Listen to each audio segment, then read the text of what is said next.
Começa agora o programa Revitalizar, realizado e desenvolvido pela Igreja Evangélica de Confissão Luterana no bairro dos Pires, em Limeira, São Paulo. Revitalizar é o processo de transformação da vida, da família e da fé, por meio da Palavra de Deus. Olá, sejam todos muito bem-vindos, bem-vindas a mais um programa Revitalizar. Gostaria de acolher a todos com a palavra do Evangelho de João, no capítulo 1, versículo 29 e seguintes. O Cordeiro de Deus. No dia seguinte, João viu vindo na direção dele e disse: Aí está o Cordeiro de Deus que tira o pecado do mundo. Eu estava falando a respeito dele quando disse: Depois de mim vem um homem que é mais importante do que eu. Pois eu, antes de nascer, ele já existia. Eu mesmo não sabia quem ele era, mas vim batizando com água, para que o povo de Israel saiba quem ele é. João continuou: Eu vi o Espírito descer do céu, como uma pomba, e parar sobre ele. Eu não sabia quem ele era, mas Deus, que me enviou para batizar com água, me disse: Você vai ver o Espírito descer e parar sobre um homem. Esse é quem batiza com o Espírito Santo. E eu vi isto, e por esse motivo tenho declarado que ele é o Filho de Deus.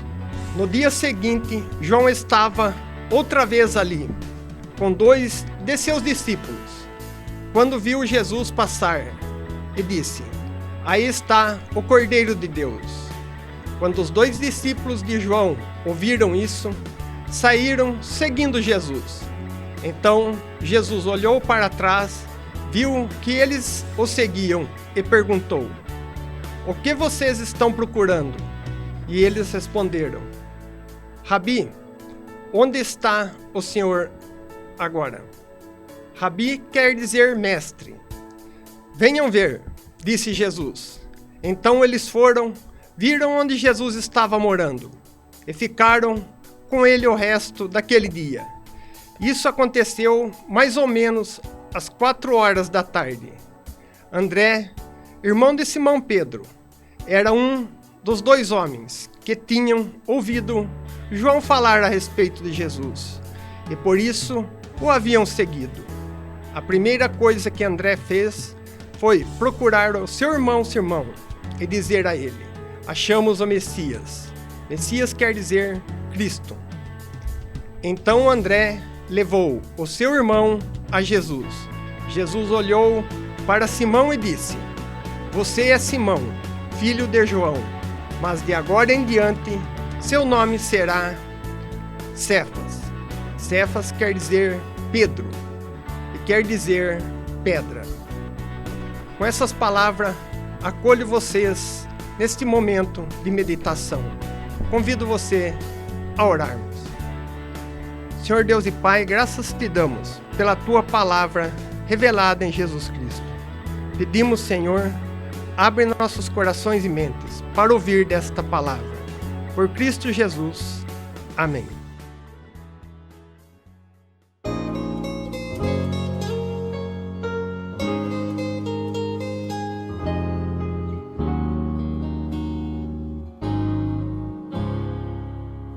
Dai glória ao Santo de Israel, pois é eterno e fiel, refúgio dele encontrarás, e das prisões te livrará. No céu esteve em esplendor, mas escolheu viver na dor, extrema angústia enfrentou, para salvar um pecador. Cordeiro de Deus, Senhor,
No texto de hoje, Jesus nos é apresentado como um cordeiro.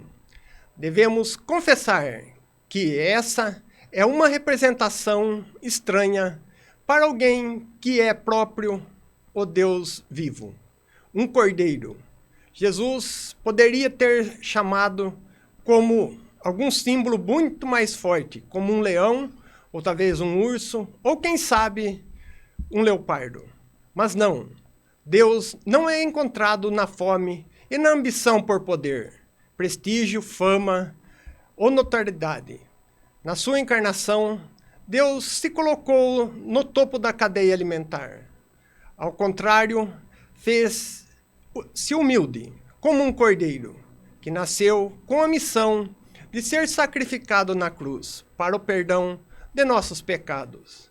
É por isso que João Batista anuncia: eis o Cordeiro de Deus que tira o pecado do mundo. João 1,29 está registrado. Para entender essa afirmação de João Batista, precisamos voltar ao Antigo Testamento. No Antigo Testamento, anualmente se ofereciam em sacrifício o sangue de um cordeiro, numa sala do templo chamada Santo dos Santos. Apenas o sumo sacerdote poderia entrar nessa sala, apenas uma vez por ano, para realizar este sacrifício. Outro ritual era o cordeiro que era afugentado para morrer no deserto, que simbolizava o levar dos pecados do povo para bem distante deles. É exatamente isto que João Batista tem em mente quando afirma que Jesus é o Cordeiro de Deus. O sacrifício de Jesus eliminou a necessidade dos sacrifícios anuais. Seu sacrifício vale perpetuamente. Aconteceu apenas uma vez e não precisa ser repetido. É quem crer no sacrifício do Cordeiro que terá a vida eterna. É importante mencionar que Jesus não foi assassinado. Ao contrário, ele, por livre e espontâneo amor aos seres humanos, decidiu se entregar em sacrifício para o perdão de nossos pecados. É assim que se cumpriu a vontade do Pai, por mais trágico e fatalista que isso possa soar. E para isso mesmo, ele nasceu, para posteriormente morrer na cruz. João Batista ainda não sabe da cruz, ao dizer que Jesus é o Cordeiro, e nem mesmo chegou a ver a crucificação, pois foi decapitado um pouco antes de isso acontecer. Mas João Batista, o precursor, já pode encher seus pulmões e testemunhar que aquele que estava vendo diante de seus olhos não era apenas mais um homem, mas era um enviado por Deus. O Cordeiro de Deus converteu-se em um dos títulos mais apreciados para designar Jesus. Resume o amor, o sacrifício, o sofrimento e o triunfo de Cristo. Ele é que tira o pecado do mundo. Jesus é o cumprimento daquilo que os cordeiros sacrificiais de Israel pronunciavam. Ele é o Cordeiro, o próprio Deus, e oferece, por isso, que ser capaz de realizar o que nenhum sacrifício humano consegue, levar embora o pecado do mundo. Podemos até imaginar as longas conversas que Jesus tinha com João Batista. Após o maravilhoso anúncio, Jesus começa a ter seguidores, mas não seguidores de redes sociais, que seguem e deixam de seguir com apenas um clique. Não são apenas seguidores que desanimam e curtem ódio e cultura de cancelamento. Não são seguidores digitais, mas seguidores reais. E olha, dizendo que Jesus dizia, fazendo tudo o que ele fez. Eu tenho a impressão de que ele não teria muitos seguidores se vivesse hoje entre nós. Talvez tivesse um ou outro no Facebook ou no Instagram. Talvez até seria duramente cancelado, como são muitos que seguem a Jesus na vida real. O texto bíblico nos diz: no dia seguinte, João estava outra vez na companhia de 2 de seus discípulos e, vendo Jesus passar, disse: Eis o Cordeiro de Deus. E os 2 discípulos, ouvindo-o dizer isto, seguiram a Jesus. Aquelas 2 pessoas são seguidores de João Batista. Um era André, o segundo não tem o nome escrito, porque é o próprio João, o autor do Evangelho. E com toda a humildade, ele oculta seu próprio nome em toda a sua carta. E é interessante que João Batista não fica bravo por seus seguidores começarem a seguir Jesus. Muito ao contrário, desde o início, João sabia que era Jesus. O próprio João Batista disse: Ele vem depois de mim, mas não sou digno de desamarrar as correias de suas sandálias. Por isso, João Batista não se incomodou nadinha por seus 2 seguidores passarem a seguir Jesus, pois o próprio João Batista se tornara um seguidor do Cristo, o Messias enviado por Deus. Interessante é que, imediatamente, se iniciou a evangelização. André chega para seu irmão Simão Pedro. O que André e João, o escritor do Evangelho, disseram a Simão Pedro? Achamos o Messias. Então, André levou Simão a Jesus. O texto nos diz que, em seguida, Jesus olhou para ele e disse: Você é Simão, filho de João, mas agora será chamado Cefas. Cefas quer dizer Pedro. João 1:42 está registrado. O próprio Deus é quem toma a iniciativa. Na pessoa do Filho, Deus, a segunda pessoa da Trindade, se fez como a gente. Agora iniciou-se o seu ministério e ele já tem alguns seguidores. Não irá querer ter centenas ou milhares instantaneamente. Na verdade, 12. Eles são mais que suficiente para que o mundo seja podê-lo ouvir, e impactado pela sua mensagem trazida. Jesus, ele conhecia aqueles seguidores, sabia que eles eram pecadores e que iria morrer também por eles. Mesmo assim, os chamou a seu seguimento, não porque tinham um currículo exemplar, não porque eram santos, não porque eram pessoas boas. Jesus os chamou por causa de sua graça. Somente pela graça é que Deus aceita para si os pecadores. O seguimento a Jesus não seria nada fácil. Aqueles homens nem imaginavam o que ele estava aguardando naquele início dos 3 anos de ministério de Jesus. Porém, Jesus logo lhes alertou: as raposas têm as suas tocas e as aves do céu os seus ninhos, mas o Filho do Homem não tem onde reclinar a cabeça.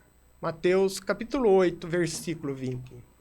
Quem quisesse seguir Jesus precisava estar disposto a renunciar à sua vida e disposto a viver um dia de cada vez.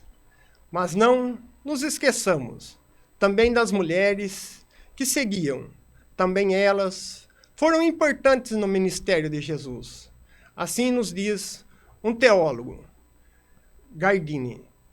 No grupo de discípulos há também algumas mulheres: Maria Madalena, Maria de Betânia e sua irmã Marta.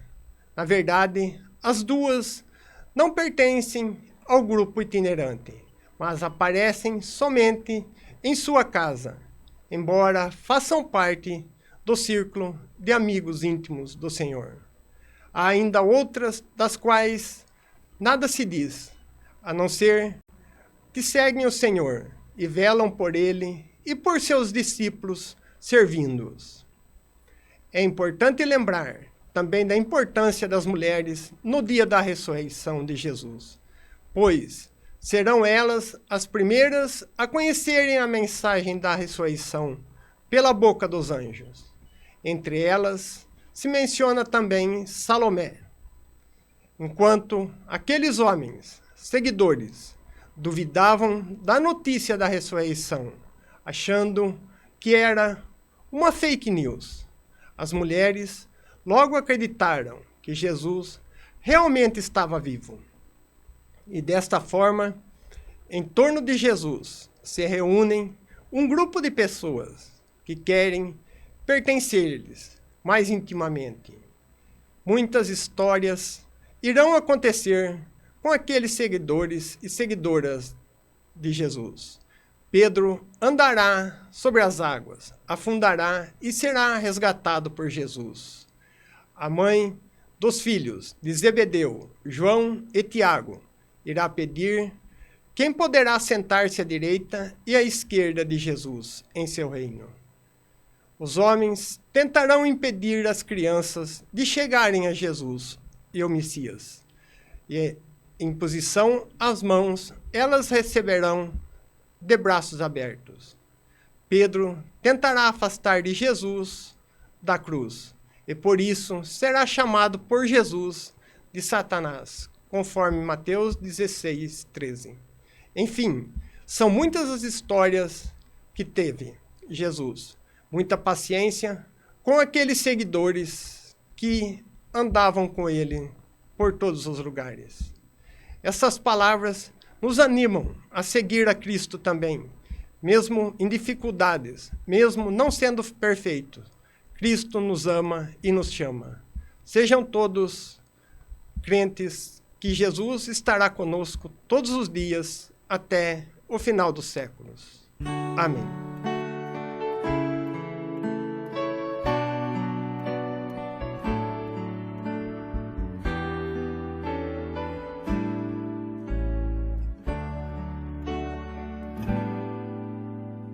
Eu quero ser um vaso de honra, moldado pelo Senhor.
Convido você, neste momento, a parar com o que está fazendo para uma palavra de oração. Senhor, sabemos que és um Deus compassivo e bondoso. Te agradecemos por tua palavra, a qual podemos ler e meditar. Também te agradecemos por termos como ouvi-la em nossos dias. Te agradecemos pela liberdade de poder levar ela também a outras pessoas. Perdoa-nos pelas vezes que não damos o devido crédito à tua palavra. Ajuda-nos a compreendê-la e aplicá-la em nossa vida. Concede-nos a tua graça todos os dias, que possamos entender tudo aquilo que esperas de nós e também tudo o que Cristo já fez por nós. Que possamos ser renovados, animados e restaurados pela ação do Espírito Santo. Que, como comunidade, como família de Cristo, levemos a boa nova a outros também. Cuida, Senhor, de nossa nação, de nosso estado, de nosso município, da nossa igreja. Lembra, Senhor, também daquelas pessoas que estão doentes e enfraquecidas. Também por aquelas pessoas que são perseguidas por ouvirem e falarem da tua palavra. Por Cristo Jesus que nós oramos e agradecemos. Amém.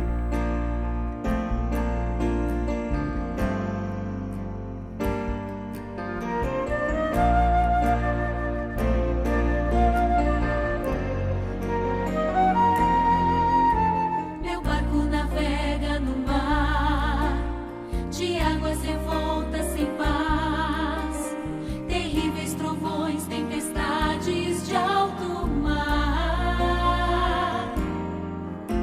Eu vou confiante, pois sei que o meu Redentor vai também, e tem em suas mãos o controle da embarcação. Mas se tento o timão controlar, quase deixo o barquinho afundar, pois meus braços não podem a força do mar suportar. Cristo então me estende sua mão e controla a embarcação. Sorrindo pra mim me oferece a salvação. O meu barco vai firme ao porto seguro, pois seu rumo está sob as mãos de Jesus. Navegando nas águas geladas da terra, sinto o calor daquele que a tudo liberta. O meu barco vai firme ao porto seguro, pois seu rumo está sob as mãos de Jesus. Navegando nas águas geladas da terra, sinto o calor daquele que a tudo liberta.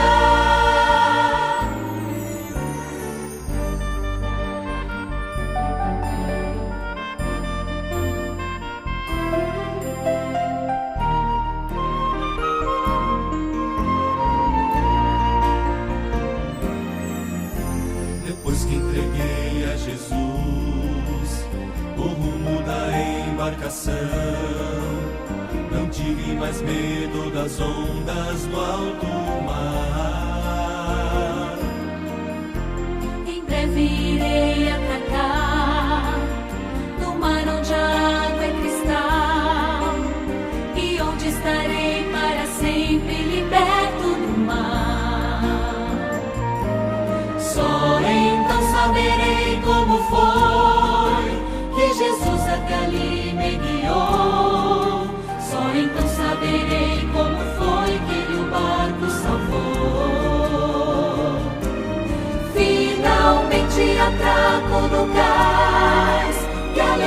pra poder encontrar os barcos de irmãos que também chegam.